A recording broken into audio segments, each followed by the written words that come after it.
future will bring, no man can say. But one fact is certain. Mankind stands at the crucial crossroads of history, the threshold of a new era, the atomic age.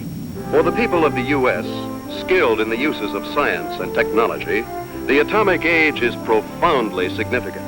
Across a continent enormous in its agricultural potential, Americans have drawn from the earth a rich bounty, have built great cities, have reared towers into the sky, have spun intricate networks of highways across the land. By the application of science, industry has grown increasingly productive, making possible a good way of life. With assurance, Americans look with an abiding faith to the future. For many, citizen and scientist alike, atomic energy means the promise of a more abundant life. But for many another, the atom is a threat, an evil promise, the paralyzing panic of our time. Thus, to answer the perplexing question of the atom and its implications, the people have turned their attention to the forum of public affairs, have sought to search out realities, to find the facts, or to listen to men of science, like Dr. Jeremiah Morley, famed geologist, the embattled founder of the now defunct Society to Save Civilization. It was Morley who told a Los Angeles audience that a series of atomic explosions, either accidental or deliberate, could set off a chain reaction to annihilate every man, woman, and child on the face of the earth. It could cause the death of every living thing. In a gloomy report, Morley took a dim view of history, recalled the tragically repetitious story, the decline and fall of all past civilizations. Said Morley, modern civilization could, by the phenomenon of atomic fission, be brought to dust and ashes. For example, if an A-bomb were detonated at the Empire State Building, the area of total destruction would cover an area of 2 miles. Now, since the A-bomb is already obsolete, consider the area of total destruction of an H-bomb. And science has promised us bombs 1,000 times more powerful, poisoning with radioactivity all the air and water of this earth. This could mean not only the end of our own civilization, but the very possibility of any future civilization. What are we going to do about it? I'll tell you what I am going to do about it. I have a plan to preserve human life on this planet. I hope you will join with me in carrying it out.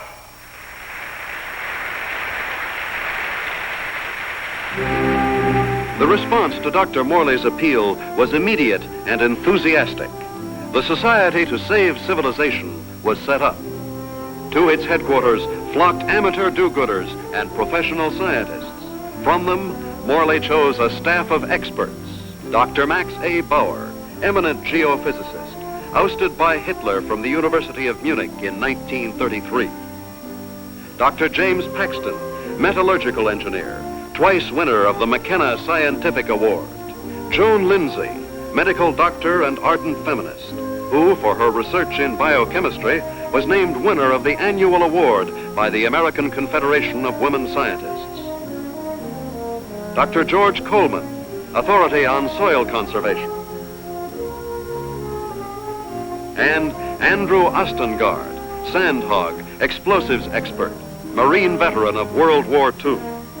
It was this team, qualified each in his own way, that helped set in motion Morley's audacious project, a daringly planned program, which he took 3 months later to the board of directors of the Carlyle Foundation. And so my colleagues and I believe that humanity can escape annihilation, can find a temporary haven, a promise of hope that, come what may, life can be sustained deep within the earth itself. Far below the surface, we shall seek a natural, a geological shelter. We have a team ready for the effort. All we lack are funds. Can we get them from your foundation? Dr. Morley, I believe it would expedite matters if I were to ask the questions. We're laymen, you know.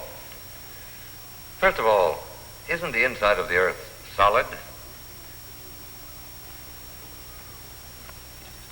The interior of the earth is made up of vast caverns and air pockets, joined by natural avenues leading from the surface. Natural avenues? Funnels and fissures. Such a fissure lies within the world's largest extinct volcano at Mount Nelly. That is where we intend to start our journey. Well, these funnels, how far down do they go? Hundreds of miles, perhaps thousands, to the very core of the Earth. But isn't the inside of the Earth, the very core, a molten, fiery mass? To the contrary. The latest body of theory holds that the inside of a sphere, such as the Earth, is cooler than the temperature at its surface. And how would you traverse these thousands of miles? Dr. Coleman, the perspective drawings, please. This is a cyclotram. A what? It's an amphibious conveyance based on the principles of an ovoidal bathysphere. A what?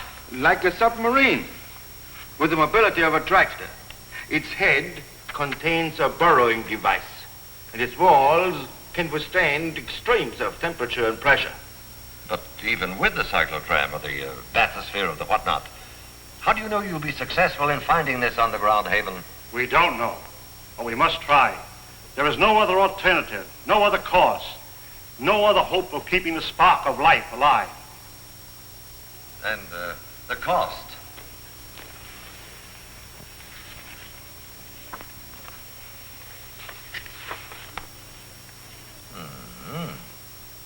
That's a lot of money, Dr. Morley. Well, surely you don't expect... But we do. I know you and your committee mean well. Mean well? Next you'll be calling us starry-eyed idealists. Dr. Lindsay, you're out of order.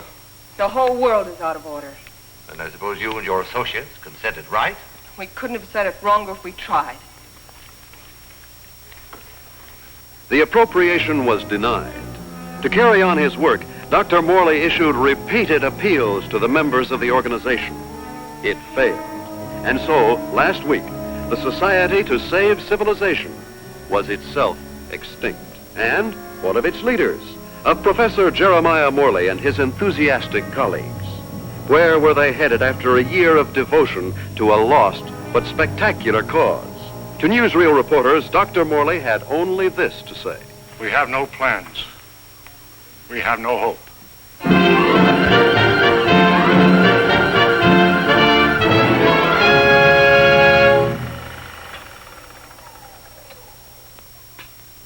Better stand by, Frank. We may want to run that again. Well, gentlemen, what do you think? It's like asking a man what he thinks of his own obituary. I thought you'd like to see it before its release in case you had any objections. Now he thinks of our objections.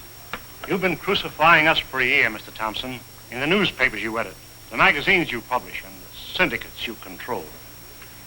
And now this newsreel. Just a minute, gentlemen. You seem to have me confused with my father.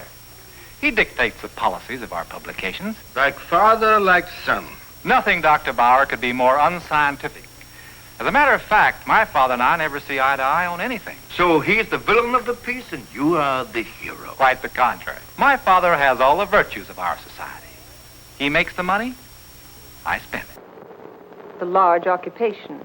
Oh, I have no occupation. I'm strict. You wouldn't. That idea of yours, Dr. Morley, about exploring the inside of the Earth. You know, I'd like to try that, just for the kicks. I'm sure you wouldn't find it very exciting. Oh, I don't know. Gentlemen, I came here tonight with a proposition. I have some money of my own. I would like to finance your project. Are you serious? Sit down, my boy. There's one stipulation, however. I go with you. And what could you do? I'm afraid you don't realize what you'd be up against. Going 1,000 miles inside the Earth, just to satisfy a whim? Gentlemen, you act as if the fate of humanity hung upon you granting me this whim.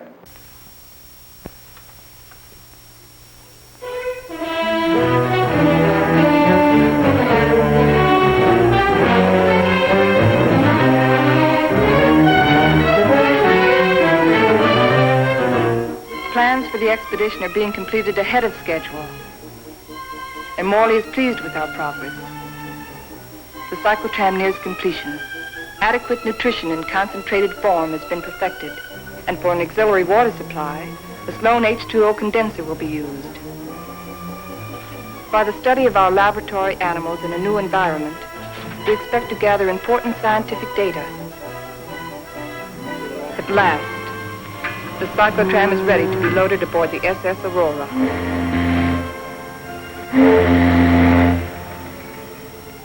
Our destination, the extinct volcano, Mount Nele, where the inside of the earth begins. This was our base, a lonely, desolate beach at the foot of the extinct volcano.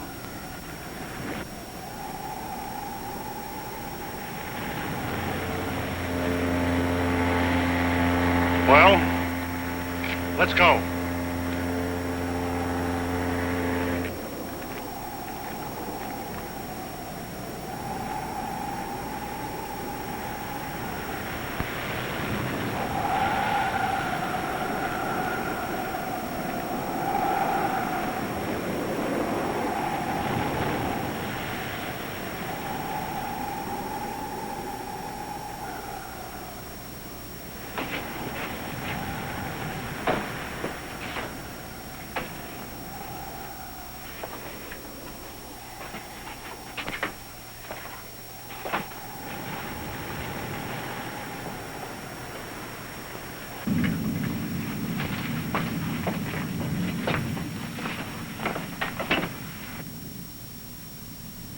What a place to spend our last night on Earth.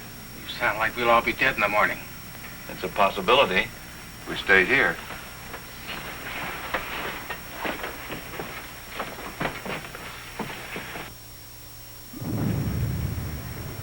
Andy, take the controls. Follow the ridge line. Keep out of the ravines. Descend at an angle of not more than 33 degrees.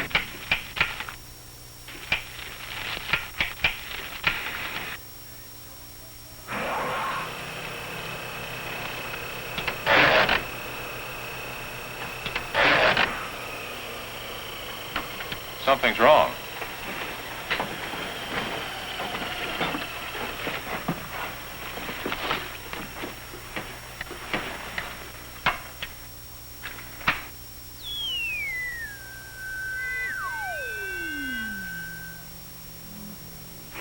Now try it.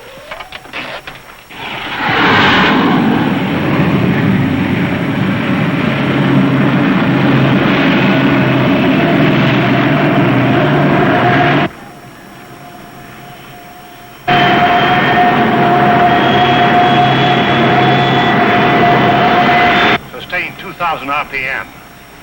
And follow our chart plan, R4. Check.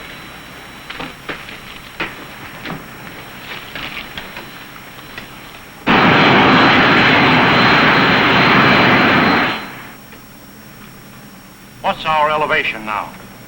Approaching 6,300 feet.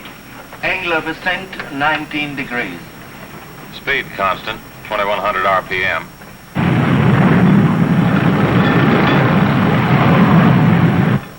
I wonder how long this iron lung is going to hold up. You can still beg out. You can't get rid of me so easily. Give me a reading on the forward rotational unit. We're up to 9,000, climbing at 24 mph. Angle 31 degrees. At that rate, we'll make the summit in 4 hours.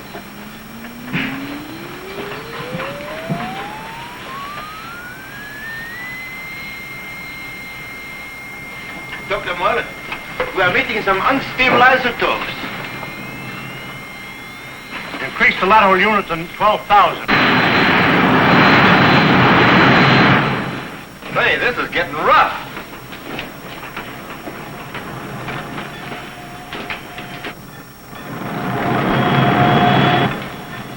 We're approaching position R4. Our computations show an error of less than plus 0.14. Good. We'll reach the summit in 30 minutes.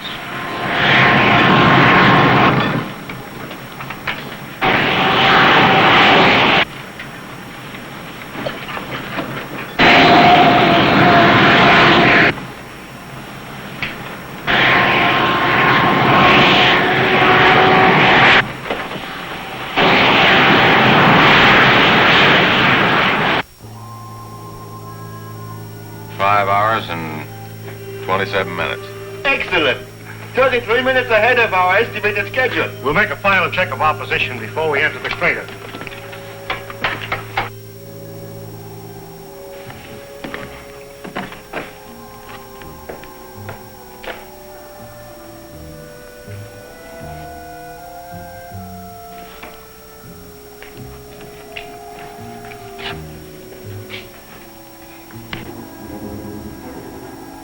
glad the professor picked this volcano for our expedition. Maybe this one could come to life, too. No, not a chance. No bet on it.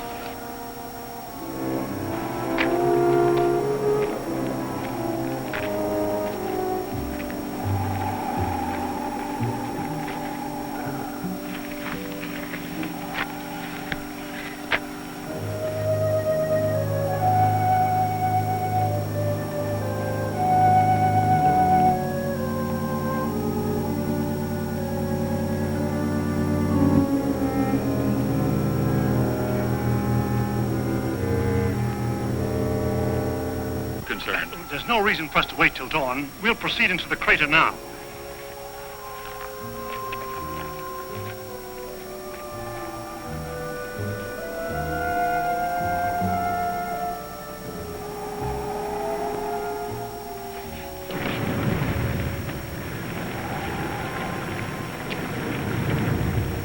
Just one last look at the earth.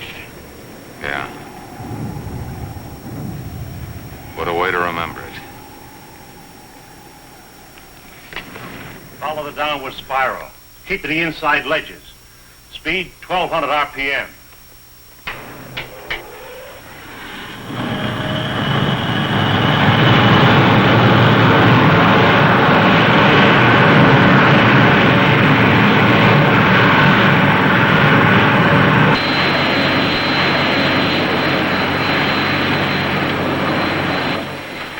Brother, it's really black out there.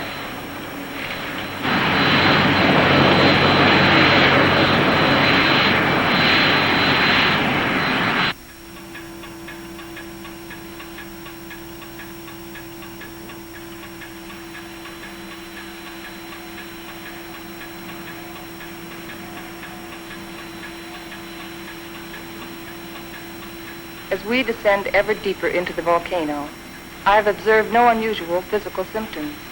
Paxton seems withdrawn, irritable, but with such an annoyance as Wright Thompson present, the condition may not be considered abnormal. The descending ledges are getting awfully narrow.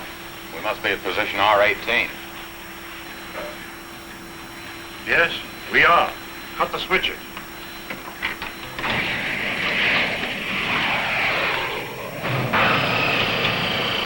We'll be doing some hiking now. Better have some breakfast.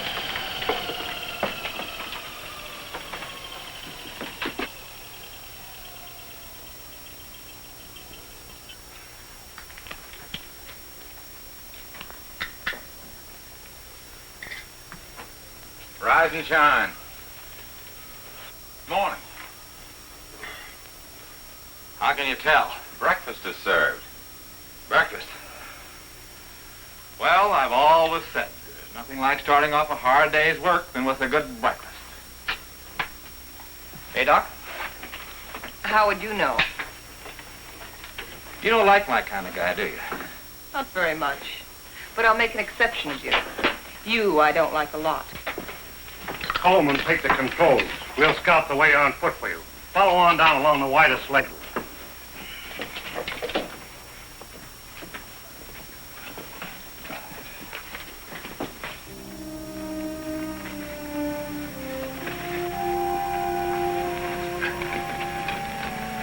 Watch that, it's loose. What's the matter? I don't like it. What did you expect in here? A Garden of Eden? I'm not talking about volcanoes. I mean Wright Thompson. He doesn't belong here. None of us belongs here. We're doing what has to be done. He doesn't feel that responsibility. He's just a useless piece of excess baggage, a selfish thrill seeker. But without him, there'd be no expedition. Pardon me.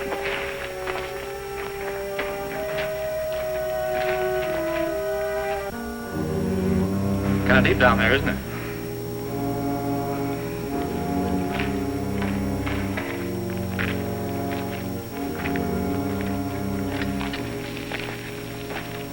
Nice friendly bunch, those scientists. Oh, what's your trouble? Oh, nothing, but don't they ever talk? Not unless they got something to say. That's the way it is with smart people. Maybe they're not so smart. Maybe they don't know what they're doing down here. Listen, Buster. Each one of them has taught us more colleges than you've flunked out. So what are you doing down here among all those brains? I managed to make myself useful. It might be well if you did the same thing. Doing what? This.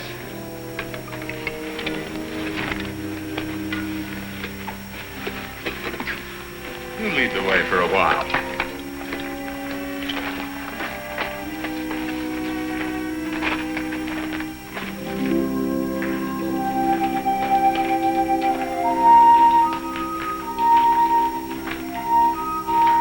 We've hit bottom. Rock bottom. Hello, Coleman. Coleman. Come in. Go ahead. We've reached the end of the channel. Establish our position. Our depth below mean sea level, 2.6 miles.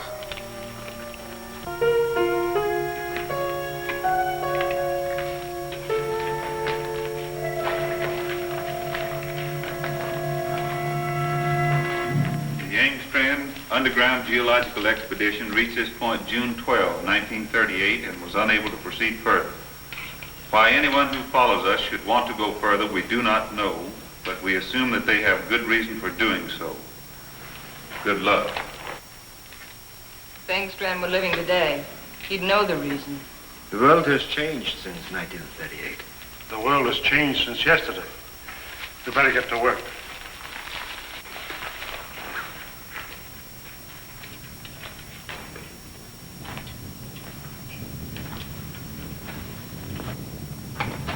Look! That's pressure from the other volcano. We'll have to work this side.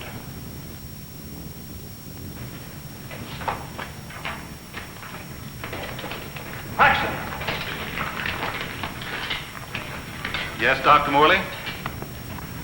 Start making density readings on that wall over there. Yes, sir.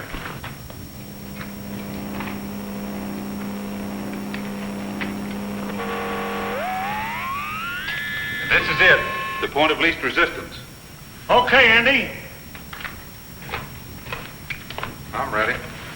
We'll all go back to the cyclotram.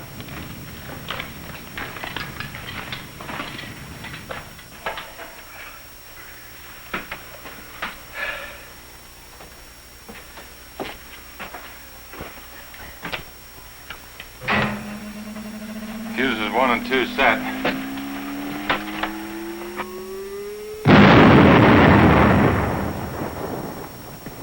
I wonder what we'll be running into. There's only one way to find out.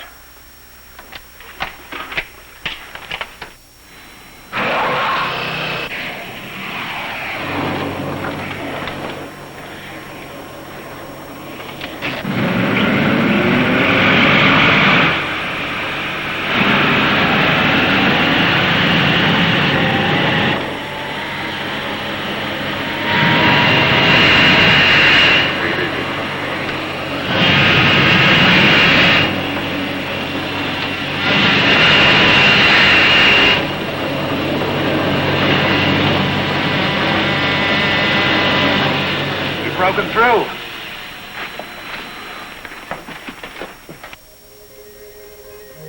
Looks like a tunnel. So far, so good. Put on your gas mask just in case. Coleman, we'll set the pace. You follow along with the cyclotram.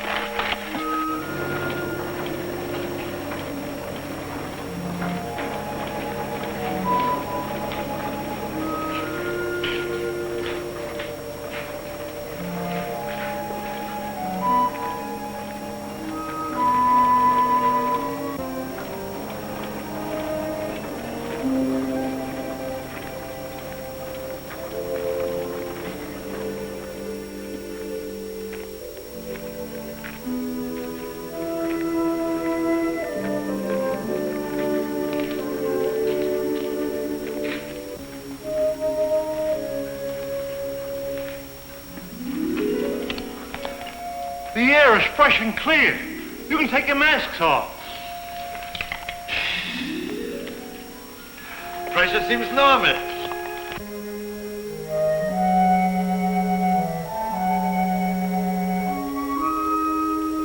I wonder where it leads. That's exactly what we're going to find out. Lead the way, Andy.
How did it all happen?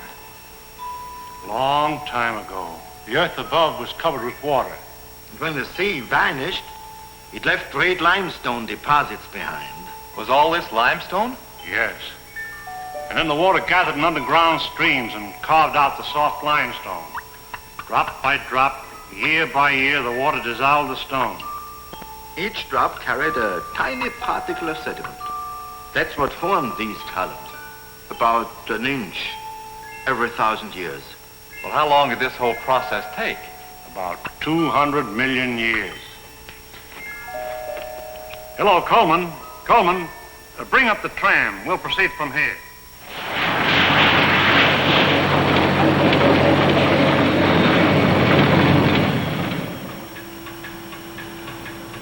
We're down 100 miles. You better pull up. Cut the switches.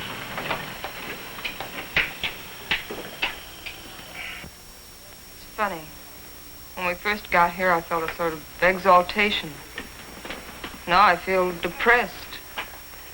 I don't know why. The oxygen content is adequate. I know. But I too feel suffocated. Maybe it's the unreality of this place. You know, once when I was working in the Holland Tunnel, I got cut off from my crew for 10 hours. I felt this way then.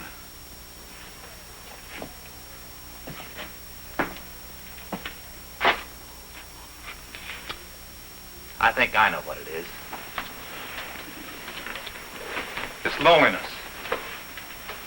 It's a feeling of a person away from people. I felt it on the top of a mountain in Tibet, in the jungles, and on the Arabian desert. It's like the last cord tying you with humanity has been cut. It's more than that. People have dignity only in relation to many other people. Alone, a man is as useless as any rock out there. No, you're both talking nonsense. Nature doesn't influence man. Man influences nature. One man, one strong man, can change nature. Ah, you're wrong, Dr. Paxton. It isn't one man. It's many men working together. Right, teacher? Men together are no more than sheep. One man standing alone leads the way. Then the sheep follow. Please, gentlemen. Well, I'm please. embarrassed for all of you who call yourself scientists. Swayed by a self-indulgent young fool. I'm going ahead. I hope that by the time you catch up with me, the atmosphere will have cleared the cobwebs from your brains.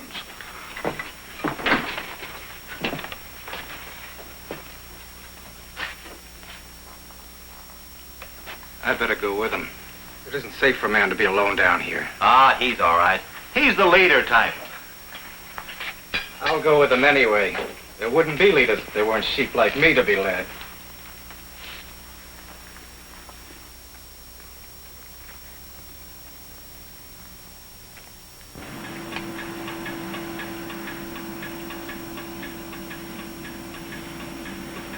I still don't see any sign of Paxton and Coleman. Well, keep going.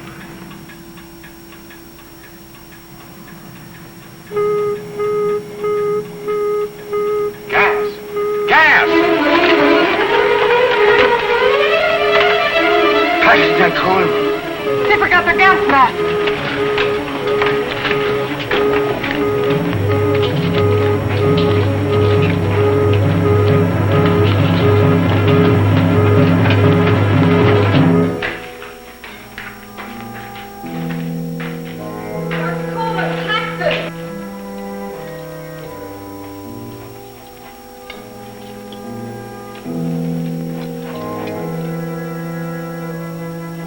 There they are!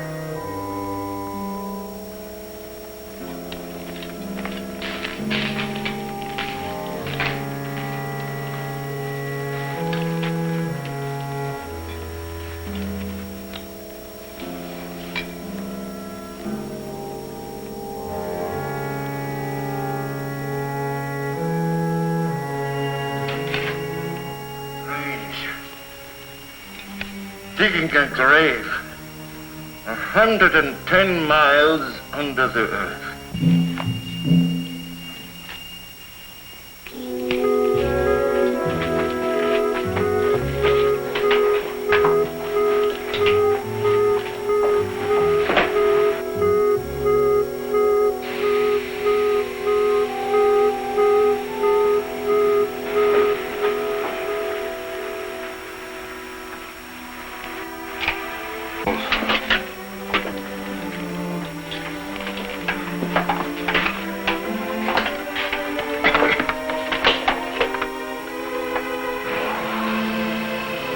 on. It's too late to turn back now.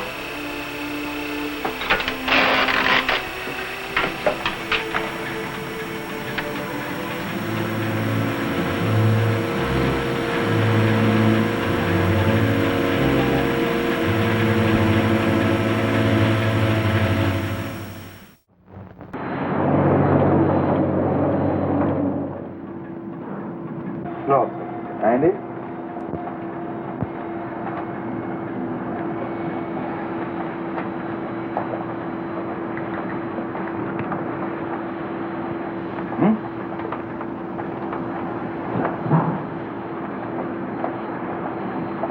You know, right now I'd give $1,000 for a good hamburger. And another 1,000 for onions on it.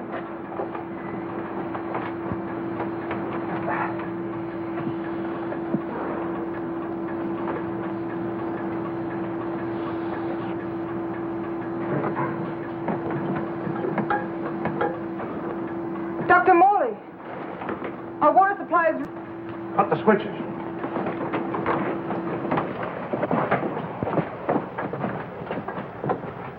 Polluted by the gas fumes. Yeah, somebody left it open. Back there just before Paxton and Coleman took off. I guess I forgot to close it. Oh, Andy! It was an accident. An accident? We may never find water again. Now I suppose you'd give $1,000 for a glass of that. Andy, there's a job to be done. We've got to find water fast, and in this area. Yeah, I know. We got about a chance in 1,000 of finding it.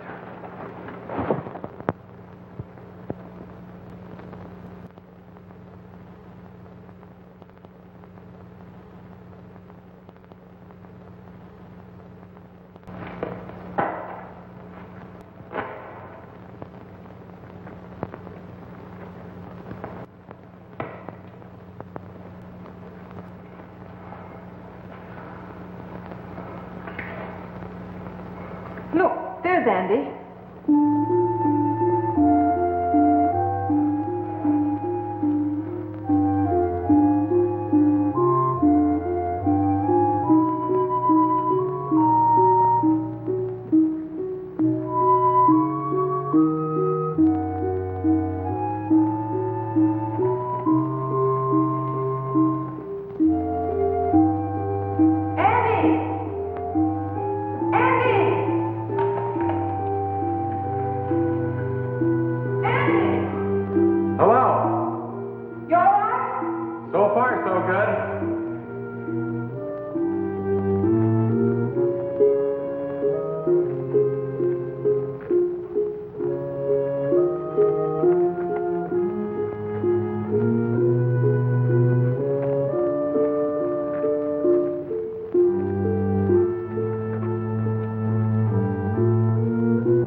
No water here!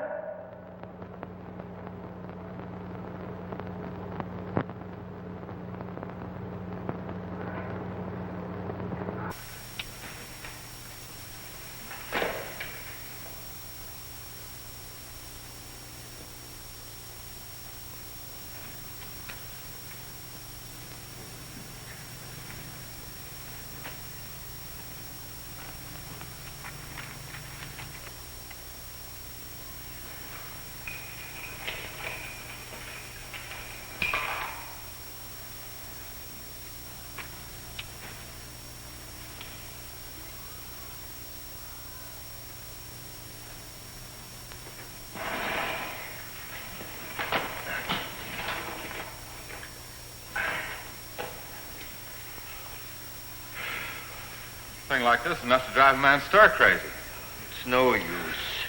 240 miles inside the earth. Yeah, and no water.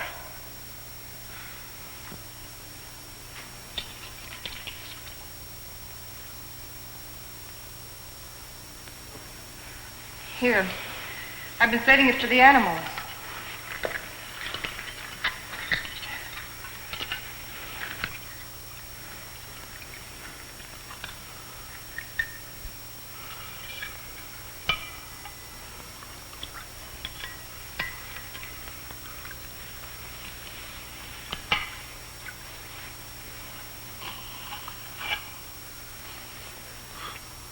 Go ahead. Enjoy yourself. It doesn't cost a cent.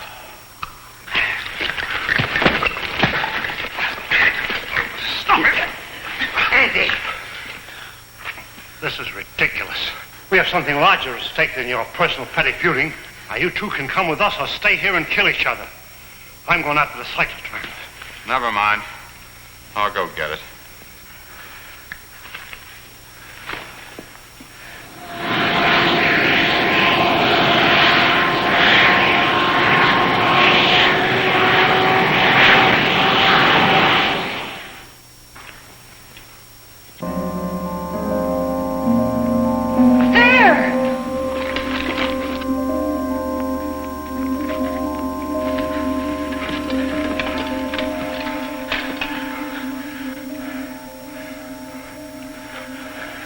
Oil.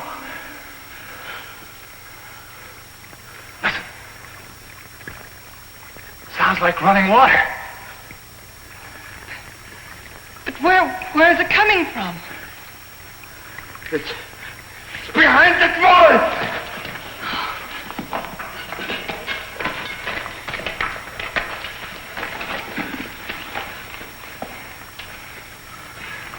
It is running water. Well, why don't we go through the wall with a cyclotron? No. There's this brother. There's still such a thing as too much butter. It could be an underground sea. Andy, bring a couple of heavy hammers.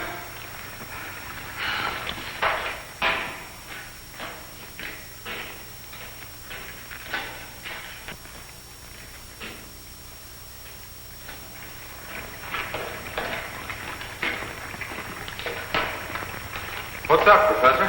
We think there's water behind that wall. Try breaking it in. Sure.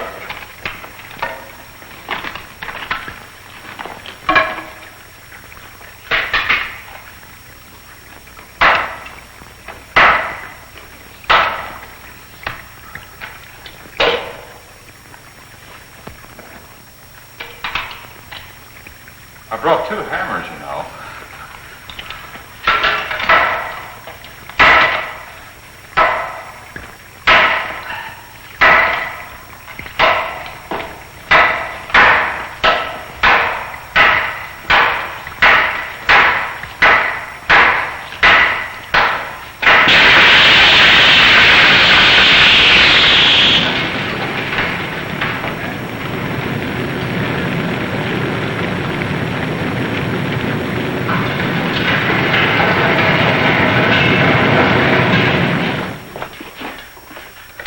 Come in here. Let's take care of that arm.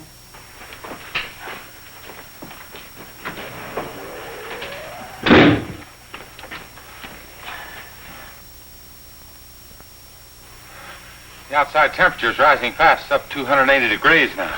It looks as if it could go on forever.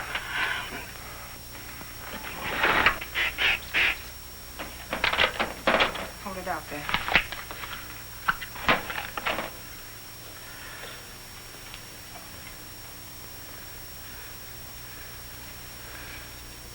Outside temperature. It's dropping fast. The outside pressure is dropping, too. Good. Condensation will soon take place. There. You're a pretty good doctor at that. You're a pretty good patient at that. Thanks. Here, slip this on.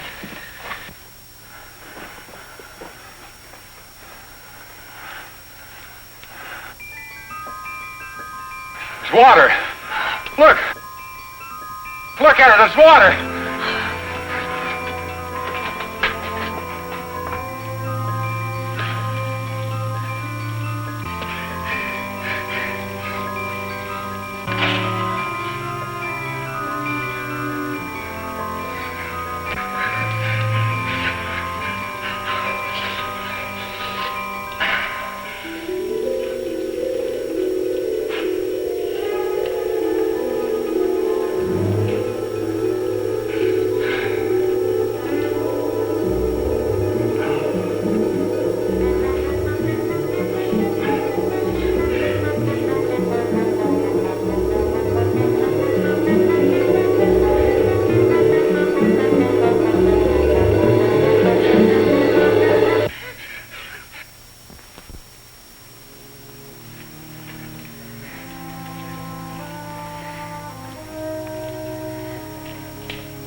Joan, are you all right?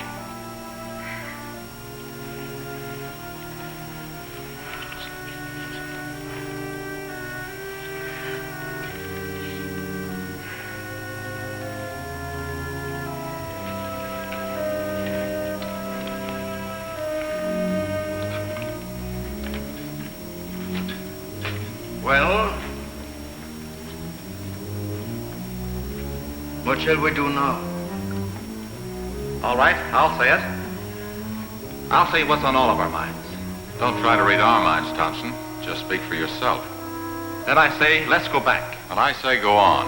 But look at Joan. We've gotten nowhere. Deeper and deeper into nowhere. We've failed. Would our failure be any less if we turned back now? Our chances of living would be greater. If we go on, we're dead. As dead as Paxton and Coleman. That's a chance we have to take. The stakes are high, higher than our lives. They involve the life and death of all mankind. That's a great speech, but I won't buy it. All right. Let's put it to a vote. Thompson? Go back. Andy? Go on. Bauer?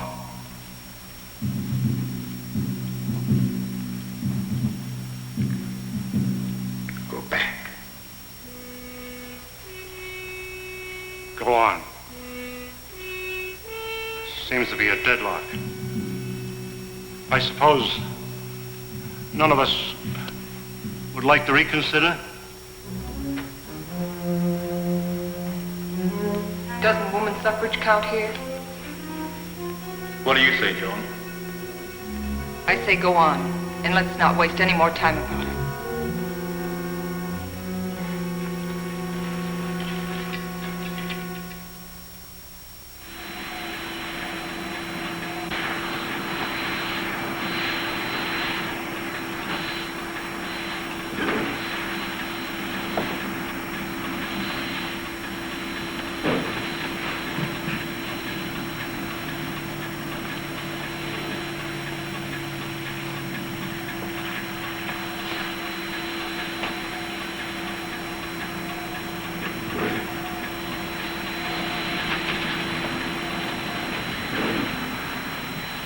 How are those burns coming along? Good as new. How are you, Doc? Oh, I'll get by. Here. What's it for? Does it have to be for something? Does everything have to be functional? It's a good luck ring. Saved my life in Tibet. Here, take it. Why give it to me? Haven't you ever been romanced before? Not 900 miles below sea level. Then it's about time. If there were any flowers around here, I'd pick them for you. There's a highly scientific theory which states that if any man and any woman are cast away anywhere for any length of time, sooner or later they think they were in love. That's what's happened to you. If that theory has any value, it should apply to you. Does it? No. Well, I guess I need a little more time. We'll talk about it later.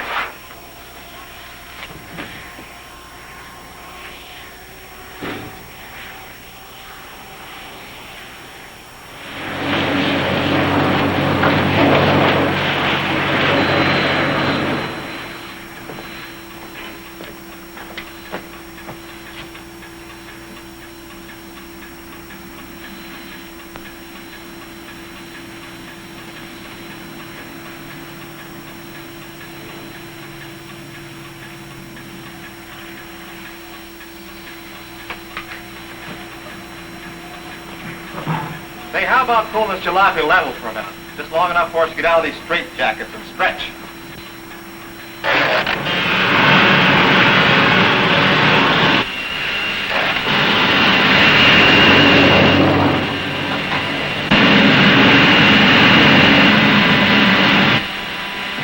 How much longer is it going to be like this?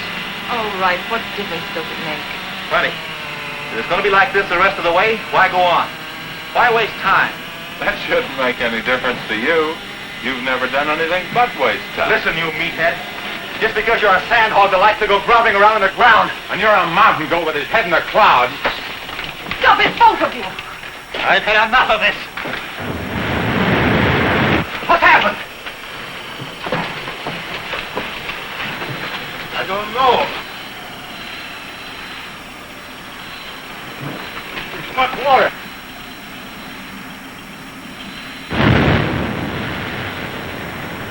We are out of it.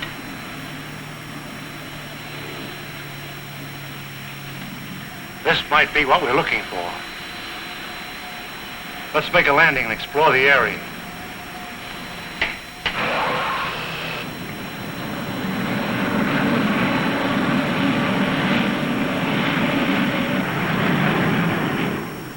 It's got a high calcium content, but it's drinkable. Hey! Look what I found.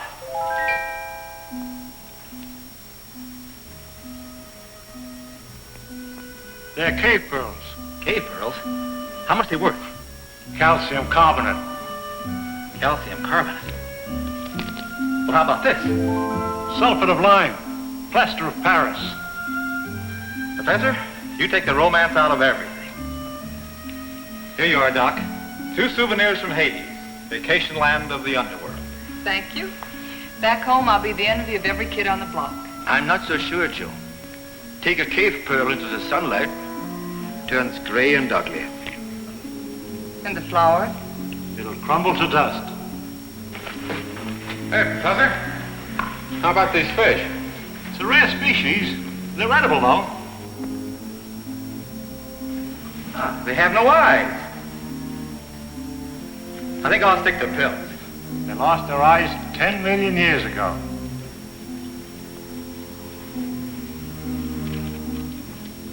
What kind of a place is this? Flowers that crumble to dust in your hands. Stones that look like pearls. Fish without eyes. Nature sure a practical joker. I suppose you could have done better? 10 million years, I couldn't have done worse. Morley believes this is the shelter we've been searching for. A valley of shadows where light can be sustained. A shelter for humanity. And yet our morale is very low. What do we want? A ray or two of sunshine? A change of seasons? Starry nights? In this graveyard, Morley thinks We can build a new life right here. You mean this is what we're looking for? You'll get used to it. Well, who wants to get used to it? Why don't we go on? A little further. But we've come 1,100 miles already. How can you measure what we've been through in miles? I say let's go back or go on. But this is no place. What is your wish? We've come so far, let's go on.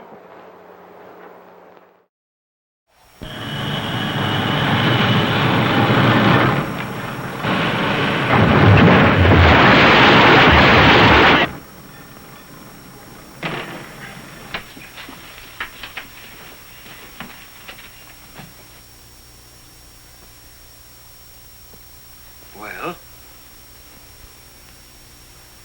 Which way do we go?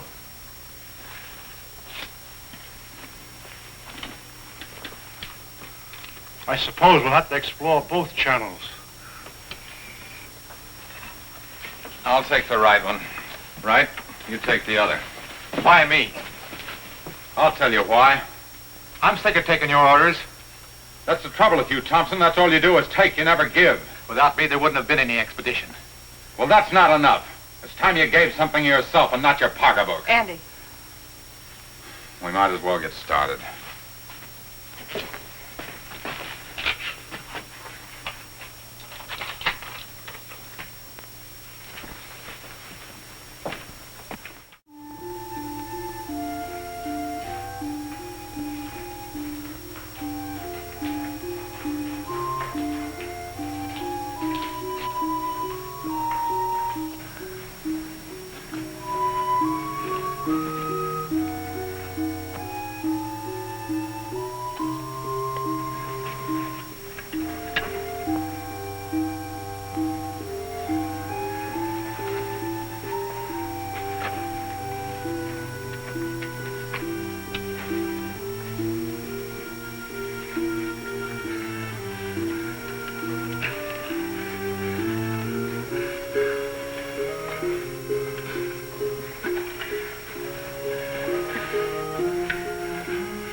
Andy.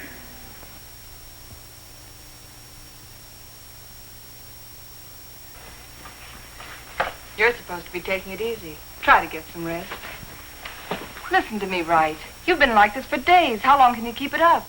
He didn't like me any more than I liked him. Yet he saved my life. It doesn't help brooding over it. But he died saving my life. He did what he believed was right.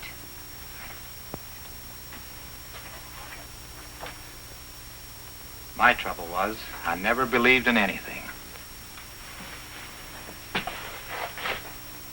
You can start now.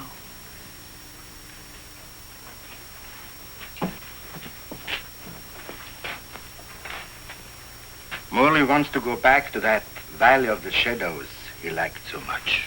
Well, it's better than this. But it isn't good enough. What do you want to do? I too want to go back. But all the way back. Now that Andy's dead. Now that Andy is dead, we've got to go on. We've got to, until we find what we're after. If we fail, then we can talk about going back.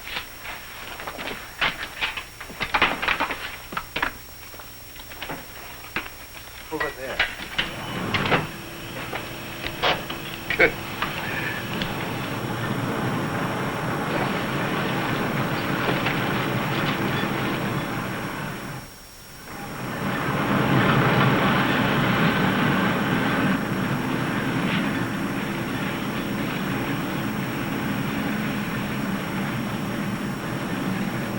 This must be a continuation of the other river. No, I think it's just a seepage from it. Listen. What's that?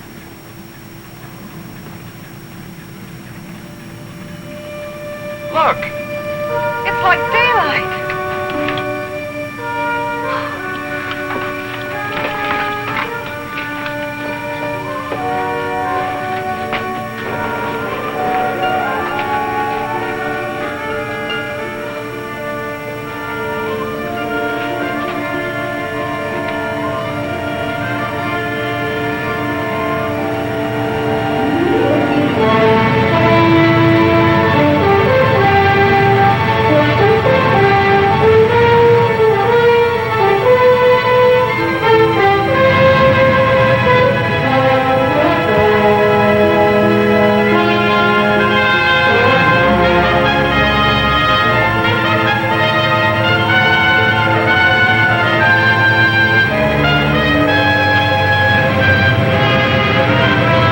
Like a dream after a terrible nightmare. I think we found it.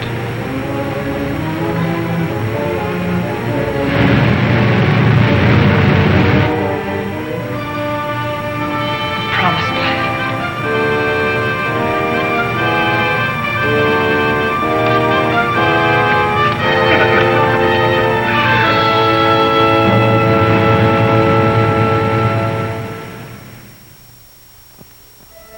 We have discovered a vast and radiant cavern deep within the earth. Along the shores of this incredible cave lies a great underground sea, gathering up the waters of the earth.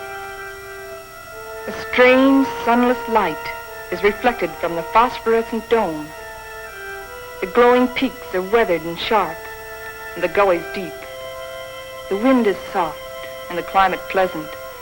Vapors rise up into the bright dome, forming luminous clouds.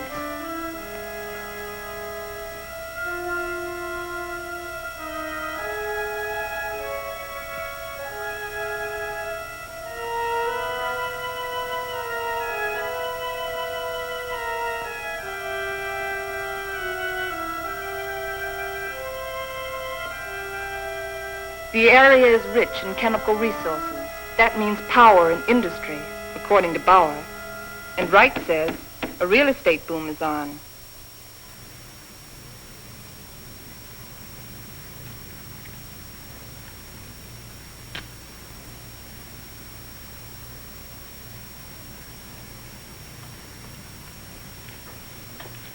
You got a match? Sure.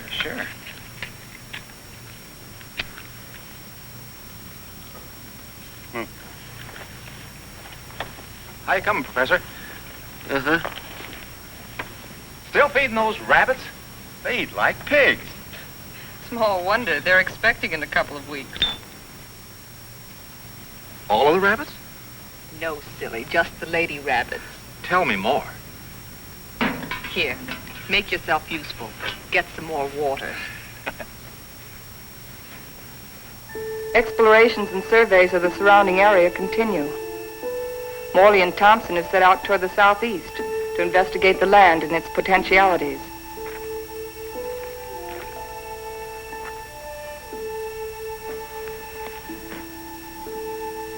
This is a strange kind of sand. That's not sand, that's volcanic ash. The ash will make good fertilizer for our crops. Crops? Let's face facts, Morley. This is a desert. The very word means deserted by life. And you talk about crops. It can be irrigated.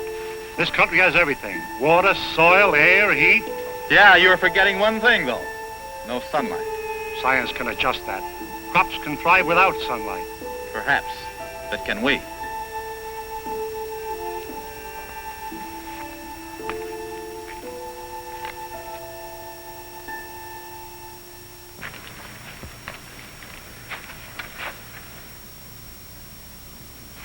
What sort of species is it? It's the fossil remains of a species of lungfish. He breathed by means of both lungs and gills. When he came out of the sea 400 million years ago, he was the ruler of the animal kingdom.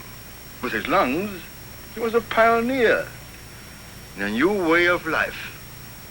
How did they become extinct? Like some of us on Earth, they seem to hurry the process of extinction. Let's get out of here.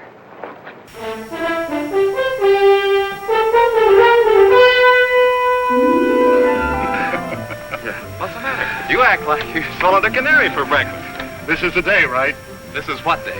The day we're expecting the first litter of rabbits. Well, who's going to pass the cigars around? You apparently don't realize the importance of it. Oh, I'm sorry. By observing the rabbits, we've already learned that they respond to nature basically as we do, as any mammal does. And from their young born today, we can predict how our own young will respond in the new world. Dr. Morley, Fowler. Come on. You go ahead. I'll get plenty of hot water.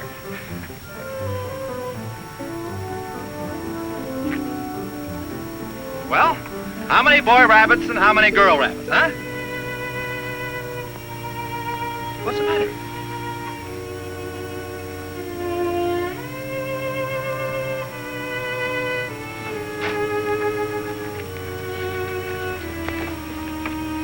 Joan, what's the matter? They're dead. They're all born dead.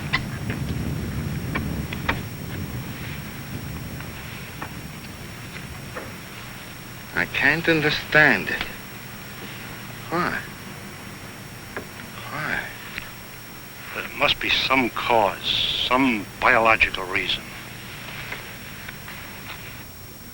We've been searching for causes. Our investigations have been checked, tests rechecked. Examination of genetic tissue proves that all experimental animals born here are sterile.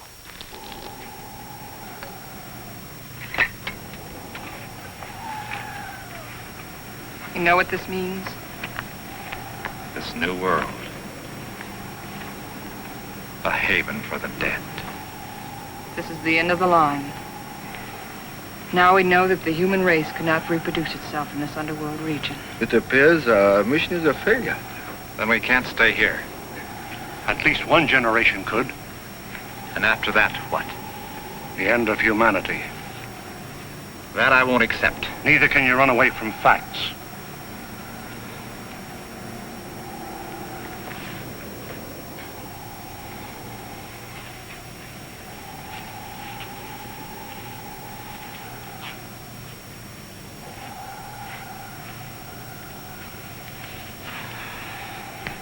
I've always run away. Climbing mountains. Trying to prove something. I don't know what. I too ran away instead of fighting. And now I've run away again. And I was always afraid I couldn't compete in a man's world. I think I want to go back and try again. Go back to what? To a world bent on self-destruction? We can live the rest of our lives here in peace. Morley, you're wrong. This isn't peace. This is a resting place for the living dead. I don't believe it's the end of the world. I don't believe it's the end of mankind. You're young. You don't know. I've lived through the terrors of 2 great wars. I've had enough.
Take over.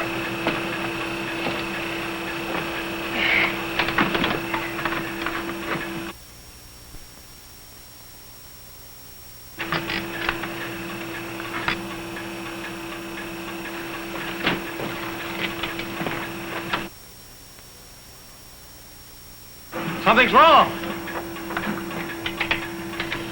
Something's pulling us down.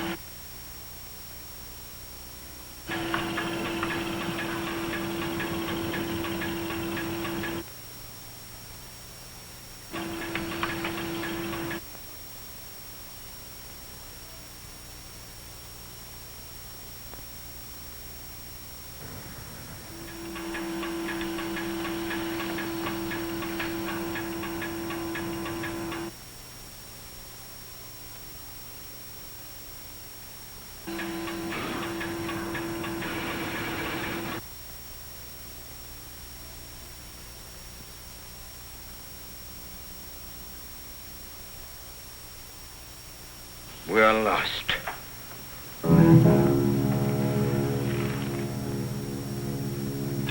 We're in a blind alley. Ever since we started, we've been in a blind alley. We can't bury ourselves in the earth and expect to live. Maybe that's the secret. Morley understood. Strange. We didn't know it before. I used to be afraid of death. I was afraid of life.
above the level of the underground sea.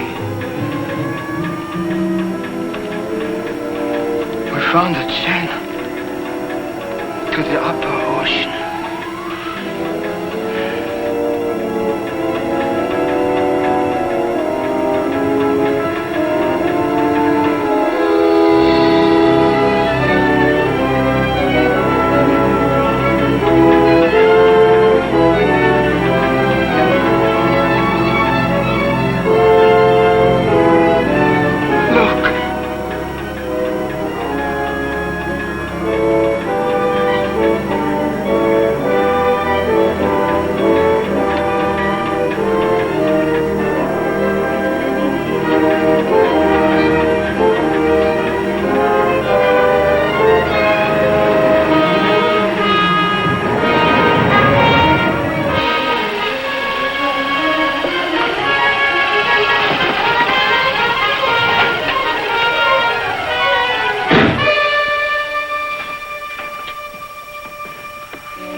There's life on that island.